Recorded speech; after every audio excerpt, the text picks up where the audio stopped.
we hear the word country, we automatically think of certain associations, such as a nation's flag, its leaders, politicians, citizens, or what it looks like on a map. But the concept of a country is so ingrained in our minds, many do not consider how a country has no physical existence in nature.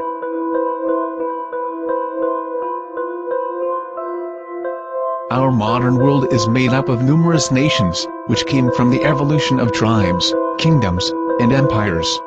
But these borders are nothing but illusions, created by mankind.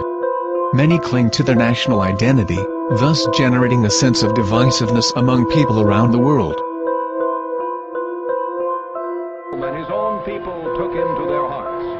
In New York, he waved happily as a storm of confetti and ticker tape swirled down around him. He was a man of the hour. Humans have allegiance to their respective countries, rather than seeing themselves as equal inhabitants of the natural world.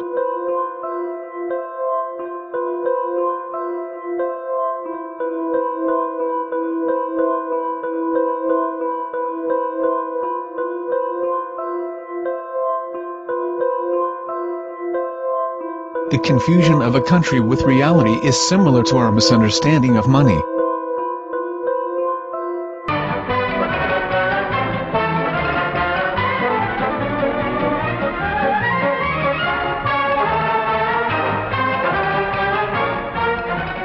Some people call this a war. War or not, one thing is sure. A daily battle is being waged in supermarkets all over this country. A battle for the customer's dollar.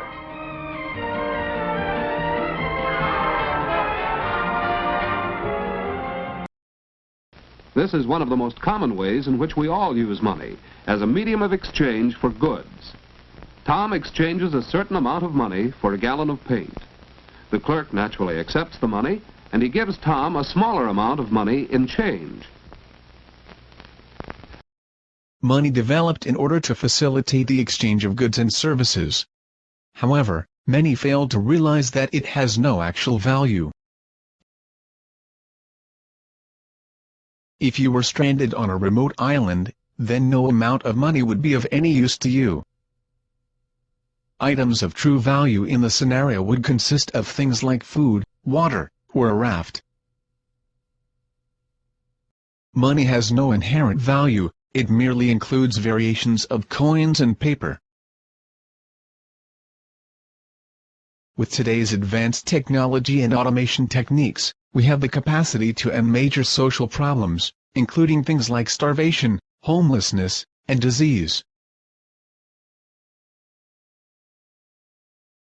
When we understand that it is technology devised by human ingenuity which frees humanity and increases our quality of life, we then realize that the most important focus we can have is on the intelligent management of the Earth's resources. For it is from these natural resources we gain the materials to continue our path of prosperity. Understanding this, we then see that money fundamentally exists as a barrier to these resources, for virtually everything has a financial cost. And why do we need money to obtain these resources? Because of real or assumed scarcity. We don't usually pay for air and tap water because it is in such high abundance, selling it would be pointless. So then, logically speaking, if resources and technologies applicable to creating everything in our societies, such as houses, cities, and transportation, were in high enough abundance, there would be no reason to sell anything. Likewise, if automation and machinery was so technologically advanced as to relieve human beings of labor, there would be no reason to have a job. And with these social aspects taken care of, there would be no reason to have money at all.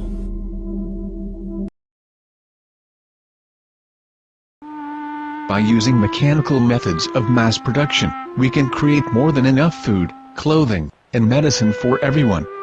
But instead of freeing people from unnecessary labor, machines and automated techniques leave them poor and unemployed. It started with automated factory production, and has moved on to things like telephone operators, self-checkout lines in grocery stores, and ATMs, or automated teller machines to replace bank tellers.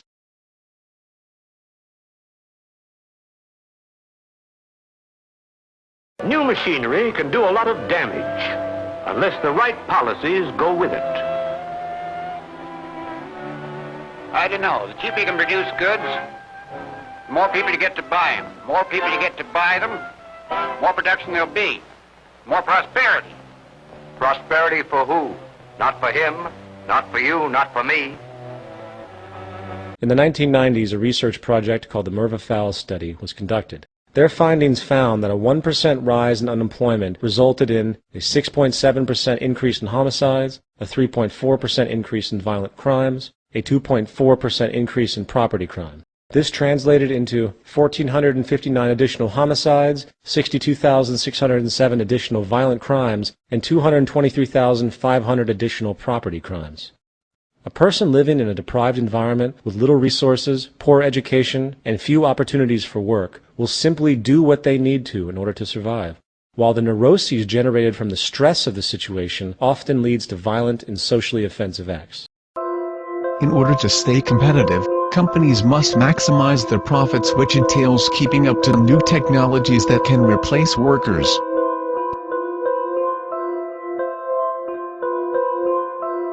Population is increasing, while jobs are decreasing, thus putting a more competitive strain on resources.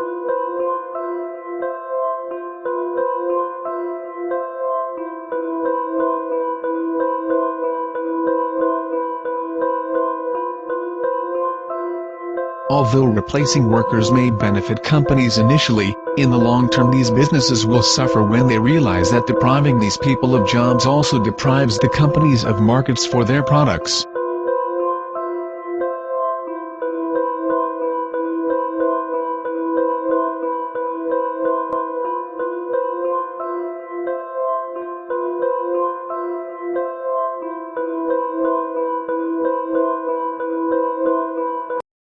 Many believe that the incentive of money is needed in order to motivate individuals into being productive members of society. But the vast majority of great intellectuals and inventors were not motivated by money. If people have access to the necessities of life without servitude, debt, barter, trade, they behave very differently.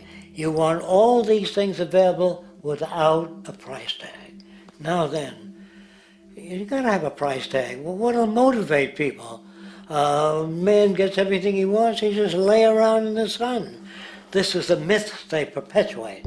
People in our culture are trained to believe that the monetary system produces incentive. If they have access to things, why should they want to do anything? They will lose their incentive. That's what you're taught to support the monetary system. Psychologist Abraham Maslow studied patterns in the lives of successful people in order to understand how they accomplished what they did. He came up with the hierarchy of needs theory, which argued that certain basic needs must be fulfilled in order for an individual to accomplish something significant. However, the problem in today's world is that an estimated 1 billion people are starving or undernourished, and even more people lack proper access to clean drinking water. These people are not even able to have many of their basic physiological needs fulfilled. Even in first world countries, most people cannot advance beyond the second tier of the pyramid because they lack job security, thus placing a constant sense of stress on them as they struggle to provide for their family. Many lack a sense of connection as well, as our current system reinforces a selfish mentality that has fueled divorce rates, depression, and the decline of communities. Overall, our current system fails to fulfill an individual's basic needs for health, security, and human connection, thus preventing people from reaching their full potential. Why is it socially acceptable that most jobs today only offer a few weeks vacation time per year, when past civilizations experienced much more time for leisure? Some may boast of our high standard of living, but more possessions has not led to more happiness. A major reason why people are unhappy is that they are constantly being told by advertisements that something is missing from their lives.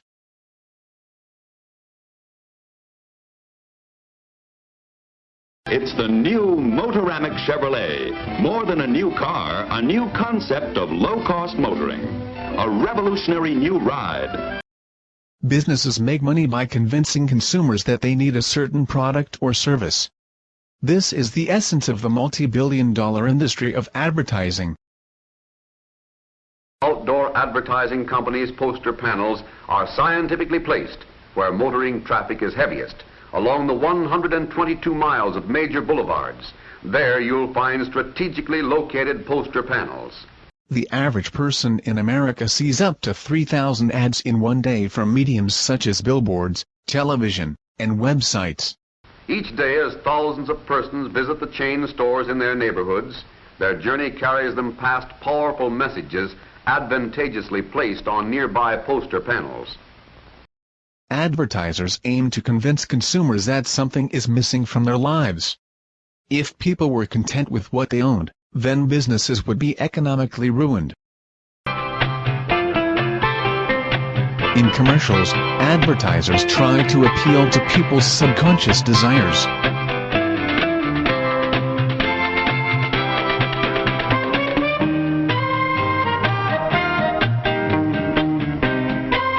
No matter what shape your stomach's in, when it gets out of shape, take Alka-Seltzer.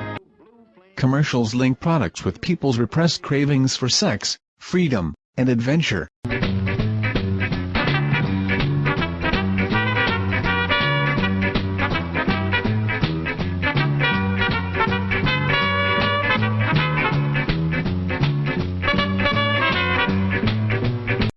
Advertising is simply a strategy to perpetuate the consumption of products. But the vast majority of things we are told to consume, we do not really need. Thousands of people own useless junk, and we are producing more trash than our planet can handle.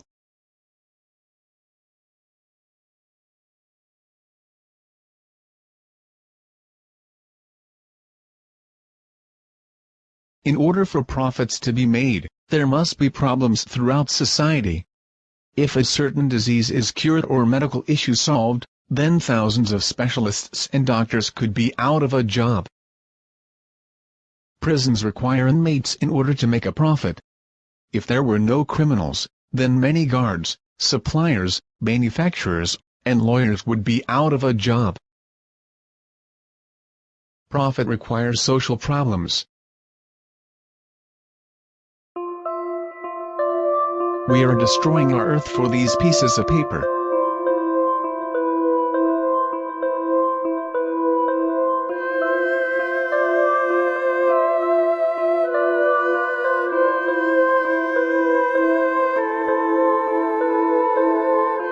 We go to war because it is good for business.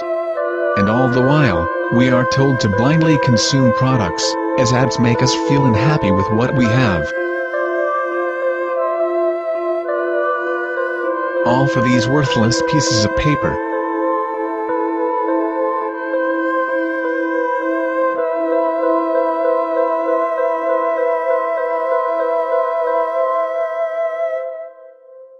And the power of money is ever present, and is gravely to be regarded. The bottom line is that there needs to be a shift in how we think in order to be better prepared for the challenges our world will soon face, such as unemployment, inflation, oil shortages, freshwater shortages, and more natural disasters due to climate change. Do your own research. Here are some relevant documentaries, most of which are available online.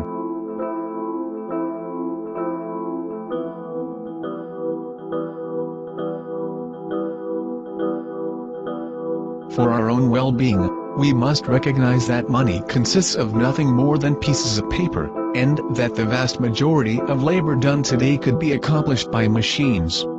We have the technology to free people from stressful, time-consuming, and unnecessary work.